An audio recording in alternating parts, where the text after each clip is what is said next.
Salut à votre cher internaute, merci parce que Bolandarabiso toujours Bozaka très attentif, tout bien Bozaka toujours na rendez-vous présent, vous répondez à présent na rendez-vous na biso, il y a chaque fois to chaka ba émission na internet topé na site na biso info Congo Masolo.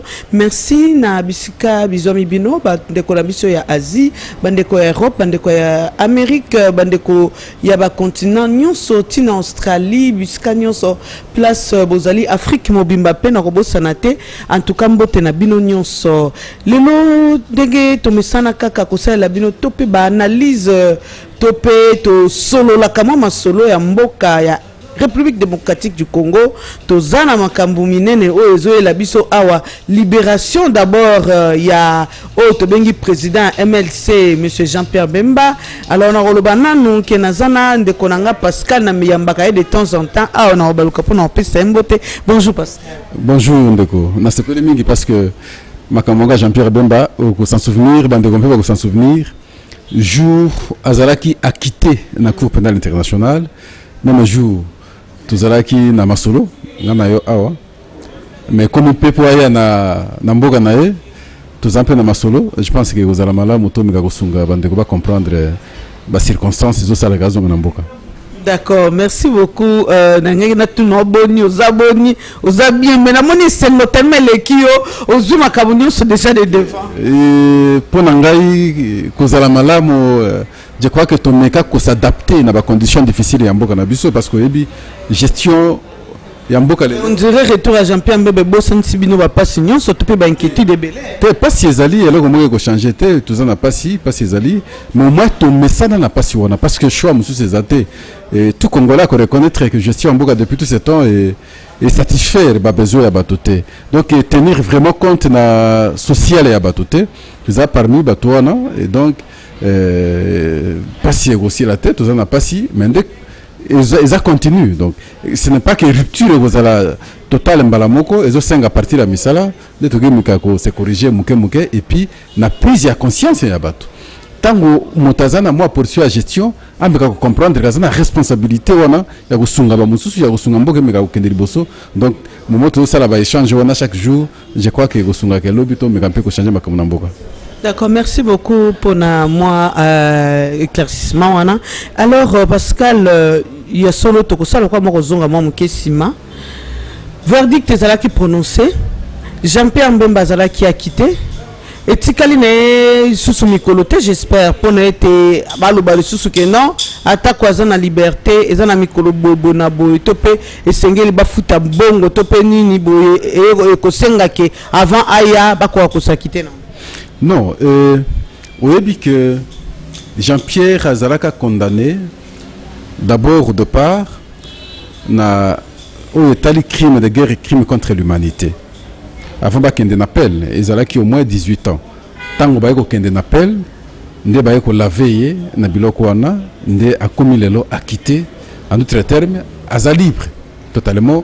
L'affaire principale, ils ont dit Moutuya, ils ont bangelango mingi. Et maintenant, avec comme la deuxième affaire, où est la subornation des témoins. Où va bien en d'autres termes atteinte l'administration à la justice. L'affaire wana, ndé salaki que ba pesa liberté provisoire. En attendant décision finale. Mais au moins, il faut qu'on reconnaître que Azalaki condamné définitivement, d'abord pour 12 mois. Ndé procureur. Et effectivement, na partie à Jean-Pierre aussi, bah c'est pour là qu'il n'a ngote, ndé bakende qui appel wana, ndé le lot tous là, et bah rendre verdict nango, bah présenter qui deux parties, bah présenter qui bah moyen défense na bango, n'appel, alors coup, bah juge, bah senga qui quelque temps, un moment raisonnable, avant bah rendre verdict nango, ndé ce que tous là, verdict de la part de la Cour pénale internationale. D'accord, ndeko Pascal, siko yo tokoloba ete Jean-Pierre Mbemba lokola zoya na mboka na ye, aza toujours sous liberté provisoire.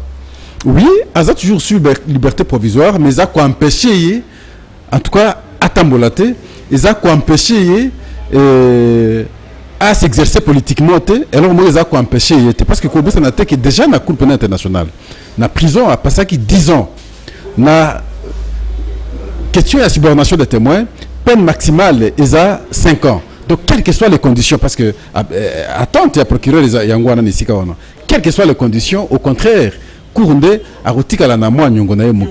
il faut qu'on ce que le temps va prononcer verdict wana mikolo o ba kotangela ba ko soustraire on a 10 ans en principe, mais il faut qu'on rappelle que les bani wana ko banda partir il y a dossier à subordination de témoins intervenir dans la Cour pénale internationale. Nangonga wana ndesiko ti nangonga bimi ndeba ko comptabiliser. Mais le dossier a intervenu en 2014. Donc 2014 jusqu'à aujourd'hui, ça lit 4 ans, quelques mois. Donc si, hypothèse, si à qui vous allez condamner la peine maximale, ça veut dire que vous allez au moins dans quelques mois. Dans quelques mois, nous causons que ça monte dans prison. Alors que, déjà, de façon illégale, de façon injustifiée, afin d'être mingi dans la Cour pénale internationale, alors il y a des choses qu'il faut accueillir dans la Cour pénale à dédommager, bamboula moussous, afin de ça qui est sans raison, sans que prouver culpabilité. Kolobani na habité ce Kolanda qui peut conférence de presse oyo Jean-Pierre Mbemba Sala qui kuna na mboka mipaya na habité ce qui aux qui vraiment temps ya Kolanda ngo peut ngai phrase vraiment et tout ça qui ngai ezali le fait que alobi solo na sali 10 ans na 10 ans on a changé na 10 ans on a nazali sous Jean-Pierre ya Kalaté na 10 ans on a effectivement na Koli nazali sous moto bomona kinga il y a 10 ans j'ai beaucoup changé koya na koya eza pour que na sangisa ba opposant nyonso na tchabango sika moko est-ce que Olanda qui vraiment point de presse na landa qui point de presse wana eza discours moko ya message moko ya milité message moko ya paix ya unité na comprendre ngo na sens il faut comprendre que moto ndenge tozalaka boya la minute to changeaka Pascal ndenge ozomona lelo ce qui toke kolala ko kanisa te que Pascal yango no romona elobi non même ceux qui de façon physique romona que nazaka ndenge nazali mais yeba que makanisa changer muke parce que lecture il y a fait la société na moment wana échanger puis c'est normal 10 ans na Cour pénale internationale ne faut pas croire que Jean-Pierre Outika ndenge wana et d'ailleurs ici ko zobimate oyebika ko tanga oyebika ko koma yemoka lobi na komi mingi oyebika ko tanga oyebika ko koma vous changer makasi parce que ba erreur c'est qui omeka ko tanga ba erreur ba acte ne s'opposera par le passé oya malamu na oya mabe et ko sungo maintenant aux décision n'avenir na yo omeka ko tia makolo na ndenge ko tia sikoyo changement wana na ebité soko mona ndenge nini changement wana politiquement ezali changement négatif ou bien changement moko positif. C'est difficile de spéculer dans le sens où mais je comprends que changement est dans le sens positif. Ce qui moi erreur sur le plan par exemple politique à quoi qu'on s'est corrigé non et si tel mbeba pezalaki et si tel na ba mpe ko fana ba ninga te c'est normal ça là. C'est la case catégorique hein. Ce qui a le bin non na ekotika là non. Alors c'est comme ça que vraiment Azalaka très bien en position na non atikala na non mais j'espère que changement n'est que ça la tête tant awa non comme oui mais non rotikala note ce que yebela que Azalaka nakal non mais les lots par exemple la recherche à unité opposition à ebisio en tout cas après à se déplace na moto opposition à répondre à estimer que yenda qui conduire l'opposant à l'élection voilà. Est-ce que Yozo Kanisa que Jean-Pierre Mbemba Koti a Félix Tshisekedi place très possible ce qui choix il y a ba parti musu c'est ça les mindengwana yemoka lobinga na ko ta doutete donc souhait ya les andengwana pourquoi il fait za landengwana ce qui opposition à unité c'est difficile à gagner l'élection 2006 sans unité entre l'UDPS et le MLC Jean-Pierre Bemba longa élection té même ceux qui toki koloba que en réalité azoaki mais ba proclamer muto mususu mais visiblement les lois ils na pouvoir té 2011, sans l'unité, il y a UDPS na MLC. UDPS est pas à longité. Papa Tshisekedi a une élection Joseph Kabila, même ceux qui ont Tshisekedi Moutalonga qui mais le Isaïe Moutazaki n'a pouvoir. Donc, pour que Balonga, il faudrait baser les Sikamoko. Une fois basé Sikamoko, mais simplement, il faut comprendre. Je vois la majorité pas comprendre. Et puis, qu'est-ce qui base une Bakolonga majorité? Qu'est-ce qu'il faut? Baser un moyen. La possibilité à instrumentaliser Bango Ezali, ça la que division est toujours nakati pour que base à l'unité à aucune élection divisée pour que Bango Balonga l'issus. Mais je crois Nandenga fani na prison, Nandenga Koli maintenant âge avancé. Tangazalaka il avait 40 d'années, je crois 42. Le là il a 50. Donc à Koli sagesse côtier, je crois qu'à quoi agir dans des quoi agir le bossoté. Et c'est normal. Maintenant, il faut qu'on s'engage bango sous-soupé, bango peut pas coller dans ngam na bango pour que ba meka ko comprendre de la même façon que Jean-Pierre Ndenga lobika koli, Ndenga lobika ko céder, bango peut pas zalamper ni militaire à ndima ba peut ko céder pour que finalement ba trouver compromis va avancer. Mais ceux qui baké montent sans dengue naïe, moka kolongate, ils auront perdu l'argent utilement. Ils vont continuer encore à rester dans l'opposition pendant probablement 10 ans parce que ça apportent. Oya kolonga, dans 5 ans, ils ont la possibilité à renouveler le mandat naïe.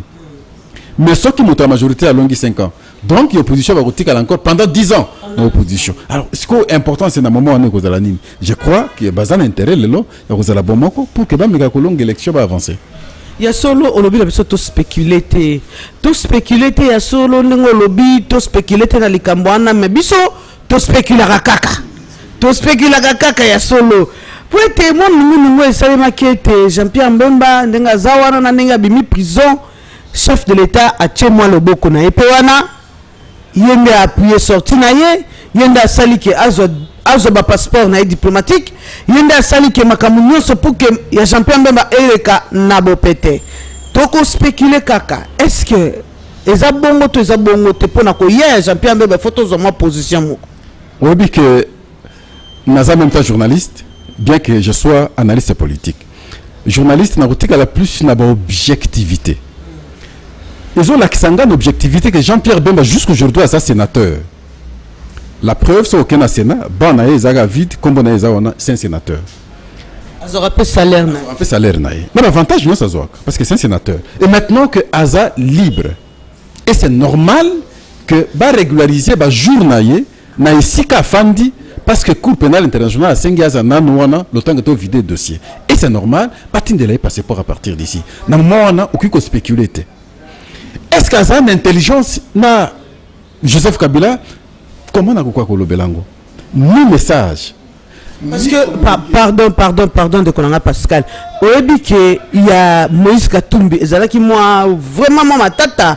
Moïse Katumbi, awa, il fallait pas pitindele, pas pesata mikanda, il fallait bobona boy. C'est qui moi mindondo. Mais, il y a Jean-Pierre Mbemba et Salemina Nenge Moko na facilité Moko to éviter. Il y a un moment qui va bazaka ko spéculer. Parce que Moïse Katumbi tanga kei, il n'est plus officiel et Mboka. Azaki na statut mon côté, il n'est pas gouverneur. Il est comme moi. Bon, d'ailleurs moi je suis journaliste. Azaki na statut donc c'est comme tout citoyen. Et à ce moment-là, c'est normal, tant qu'on dit Kambekomi, à quoi qu'on lukaniga ko bongsa mikanda. Moïse Katumbi ba dossier nous sous ba révélation, il y a solo ou lukuta, ko bima, il y a ba passeport wana. Et c'est normal wana ba dossier. Moïse Katumbi qui en tant que gouverneur, non? Non, déjà ça longue gouverneur, ba sali mise et reprise. Ba sali ba séparation, ba diviser ba province. Ezaki na ba prétexte wana finalement il n'est pas gouverneur. Aujourd'hui il n'est pas gouverneur. Même si il est gouverneur, je te confirme pas, mais au moins déjà il n'était plus gouverneur. Mais même ceux qui a Kendeki Ndengwana, mais Mungongalela est gouverneur, tu sais l'endengeni. Parce que pour un Européen c'est un officiel. Mais il y a des officiels en Boka, tu sais l'endengeni. Quand on a comparé, parce que ceux qui Jean-Pierre Azara sénateur, ils vont connaître le même problème que Moïse Katumbi. Oui, c'est l'exception. Et puis chance pour naïe. Jean-Pierre Mbemba zoa ko bongisa arrivé à Moïse Katumbi. Non, comment on a rôle ba na mona batamel c'est balinga en terre. Non, ils ont kazo ya ko bongisa arrivé à Katumbi. Jean-Pierre Mbemba zoa ko déposer candidature naïe, n'est-ce pas, en tant que candidat pour na ba élection ezakoya. Moïse un peu a annoncé déjà les 5. Parce que Jean-Pierre Mbemba le premier, Moïse est le 5, il y a pas zoa ko tika candidature naïe. Donc ils ont montré ça dans l'agenda naïe. Ils ont dit que Moïse Jean-Pierre Azoua ko bongisa la Moïse ou Moïse Azoua ko bongisa Jean-Pierre. Non, parce que depuis longtemps Jean-Pierre est en prison, Moïse Azoua ça la musala naïe. Donc les deux ko sangisate. Mais je ne veux pas aussi tout la qui sait que complicité est alliée entre Jean-Pierre Mbemba et puis aux le Babylone quand on a et paille. Il y a journaliste à Salaka, ma chaîne il y a Jean-Pierre Mbemba avec toutes les difficultés que nous avons. Quelles sont les difficultés dans l'élection par exemple? Bah la biso publicité non so. Et ça amer ils ont géré pas nani. Et pas mon Kozamboka non. Aucune publicité sérieuse. Et les grands na chaîne na biso tous ça qui na ba fricelle ba boya, aner boya avec idée que besoin financer opposition. Mais comment les hommes ont le banding? Les difficultés que nous connaissons ici. Simplement parce que nous ne pouvons pas s'afficher comme appartenant à la chaîne de Jean-Pierre, à l'institution par exemple à Mboka. Moutaro le balelo te que complicité zali non complicité zate azoya parce que liberté nae est coïncidé dans un moment essentiel crucial il y a l'élection ya mboka alors c'est normal qu'il y a kotika candidature nae yanga zoya kotika candidature après candidature akozonga na Belgique akofanda wate akozonga na Belgique alors madame Mungana na kuiko continuer fonctionner en tant que sénateur. Mais c'est un sénateur à continuer tout simplement parce qu'il a un dossier à la Cour pénale internationale. Ce qui dossier est ici et que tu dois continuer, il y a pas que tu un peu dans souka parce que c'est ça que c'est Salemi. Alors tu va clôturer définitivement l'élection le 23 décembre. Tout ça les déjà en juillet. Et rentrée parlementaire en principe est en septembre. Donc vous allez 2 mois et puis ici il va clôturer. Oui. Les Camerounais est-ce que l'opposition et qu'on a vraiment temps y a que s'organiser puis y a que yo kana lolenge sengeli. Nandenge batu ya majorité bazalaka toujours ko tiela bango ba pied d'achoppement. Donc ba pied d'achoppement ba ko lukate ke ba lukaba tiela bango mo ba piège moko pour que ba tout en ami tout lisusu. Et si ka onande siko et si ka ko interpeller l'opposition yango wana parce que ba candidature il y a posture les amis moto yebani vraiment te malinga cha candidature pour na kwambrouiller ka carte moto simplement parce que mbala musu ba pesi mbongo côté mususu alinga cha candidature pour carte et s'il est mieux ba tikina na ba candidature et après dépôt ya candidature nde ba kwa kotala qui peut aujourd'hui représenter l'opposition et effectivement être élu parce que population donc mutu déposer dans nos candidatures en tant que président. Candidat président. C'est normal, il faut que tu aies exprimer l'ambition. Et Belé peut avoir parce que malgré ça, mais pour avoir 100 000, et Belé va cocater. Il y a un monde avant d'abord, non, d'abord avant, tu as dit que je serai candidat. Que notika d'abord candidature, et après, bah candidature, que la retenue maintenant par la CENI, on a photo semble pour deux tours parce que tu as dit que tu as comment on a tout moko. Parce qu'on a le but, parce que ce qui basali bongote bosali lelo ke boyokani boponi motomoko atika candidature non opposition parce que candidature CENI va apprécier après la CENI aucun n'a pas cour constitutionnel pour confirmer bon qu'il arrive que baboy kuna bino botika motomoko maintenant ça arrive comment d'où il est important batiki d'abord tant que CENI a valider la candidature na bango la candidature a confirmé na ba cour constitutionnelle cour suprême de justice à ce moment-là. Après, pour éviter piège, il y a refus, la candidature, il y a moko par la CENI ou par la Cour constitutionnelle, il y a une élection opposition dans la candidature. Donc, ils ont malamo après, depuis la candidature, vous avez plus stratégique pour nous. Merci, tous qui déjà na soukande konangai Pascal. Il y a solo bino vous êtes journaliste. Tu sais que les journalistes sont na couleur politique. Mais tant que vous êtes journaliste, Jean-Pierre Bemba. Ozaka kanama couleur moko boue na simaka Jean-Pierre Bemba. Alors on a retourné est-ce que vous avez préparé retour ya yemoko président Jean-Pierre Bemba? Non, tout ça que préparer retour naé Nandenga Malamo. Olandaki secrétaire général madame Bazaïba à saisir ministre intérieur pour la sécurité naé. Et nous pensons que la population un peu qu'on a Malamo, nous estimons que désormais vous allez la cortège pilon. Je sais que Mboka Mobimba, Kinshasa Mobimba et Kende Koyambaye. En tout cas, j'imagine que vous allez wana, mais souhait ya bateau que sécurité est à la Malamo, calme est à la perturbation est à la terre et si kako en aéroport ti na cathédrale et si kako semble parce que coïncidé le 1er août et si ka bana nous balé la parole na bango mais c'est que ça le ma à mémoire un peu à papa naé alors après on a aucune résidence et si kako fanda alors nous pensons que ça Malamo mais et si ka moko ya kopesa moi CTC tant que tu évoquer question élection ba mususu balobi Jean-Pierre Bemba a cru qu'on a la candidate ou candidature n'a eu la rejeter parce qu'il a été déjà condamné par la Cour pénale internationale. Au regard il y a la loi électorale parce que pourquoi?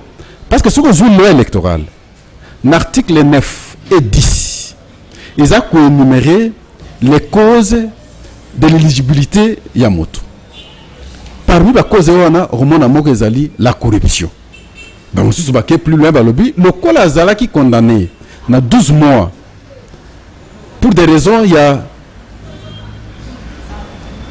subornation de témoins, et par conséquent, ce qu'il a corrompu, il ne peut pas être élu.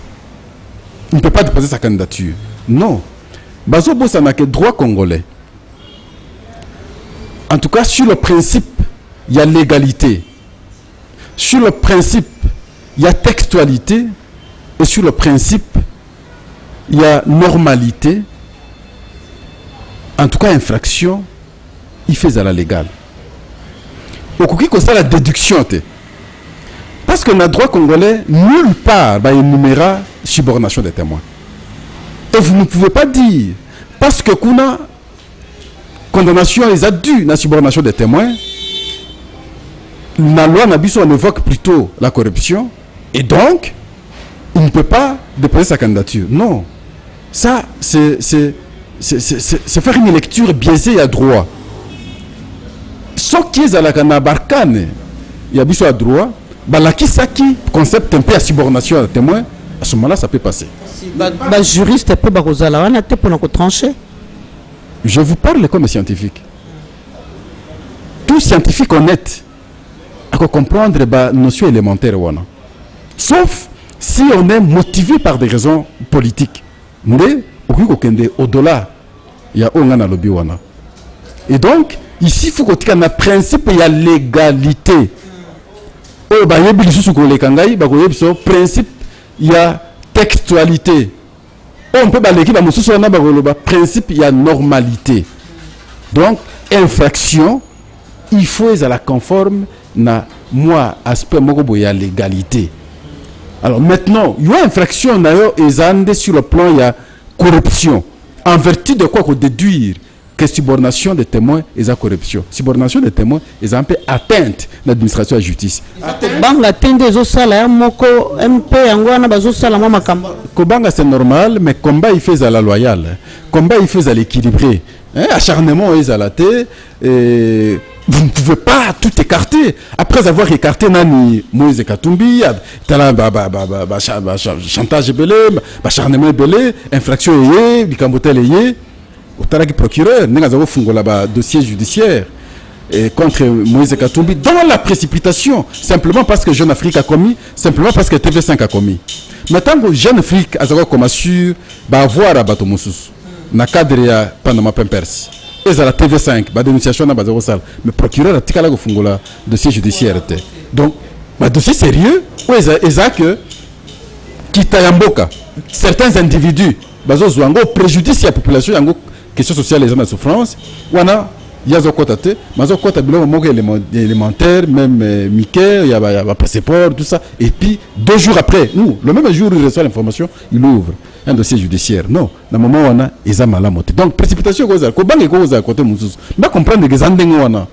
À ce moment-là, il y a des exclure pourquoi? Ils ont un combat électoral. Et la population a lingi, à cause de la choix naïe, il y a un cambabiso, tout quoi avancer. Oui, monsieur Pascal, pour nous aussi, ça n'a évité ce qui occupe ce mot éclaircissement.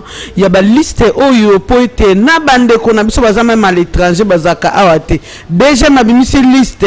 Au bas congolais, mais il y a des dignitaires rebellés à la RDC, bazaba étranger. Est-ce qu'il y a un mot peu qu'on a la vraiment un avancement électoral et en boca? Non, je ne pense pas qu'il. Et là, on est à la nationalité, on peut réfléchir autrement. Parce que bande que belé bakenda mboka bapaya. Na posuna yene zaleli na ngolongolais congolais ndenge. Ba papa ne batikala même soit qu'il changer nationalité. Yo kanisi muta changer nationalité ya kutunga banda kwa kitoka kuna kutinga bana kutunga te. Bana na ye baleki na yo batikala akozisuna bango ensemble te. Non, c'est vrai, loi et lobby que il faut la nationalité comme moko ya biso. Mais quelque part, il faut relativiser et agir. Parce que Moka, pas ses amis. La Maison Blanche peut être étranger, monsieur peut être ça. Quoi? Moussous Babima, Bakendande Koluka. Entre autres, Bandekonanga diaspora. Et Belé va changer la nationalité. Yobo et la Bango va compétir dans Mboka Nabango, Bagoluka, Bagobonsa Mboka Nabango, parce que simplement besoin de nationalité Moussous. Nationalité, on a besoin pour na Koluka, Ndengene à Kozabilo, quoi, Kobonsa Mboka Nabiso. Ils attaquent la facilité. Non, besoin de lobby pour la facilité, pas que bon mboka. Donc je crois que là on a besoin d'un dengue mal à monter. Il fallait qu'on revoie et si qu'on a parce que mon même au contraire pour la biso Congo, tout tous en une sengo, qu'on a double nationalité, akekuna a eu une opportunité à quoi bongisi mboka na ye. C'est normal. Et donc ici au baté ba liste ona, j'imagine que moi par la vérité belé. Déjà mawangani alobi ayi makamba ba liste. Moi j'estime que moi par la vérité ezali sur ou analyser tali ba Congo bato c'est fort possible qu'ils allaient. Même sur aucune assemblée nationale na c'est belé bazaba na double nationalité. Alors mais moi de mon point de vue na condamné la procédure ou anate.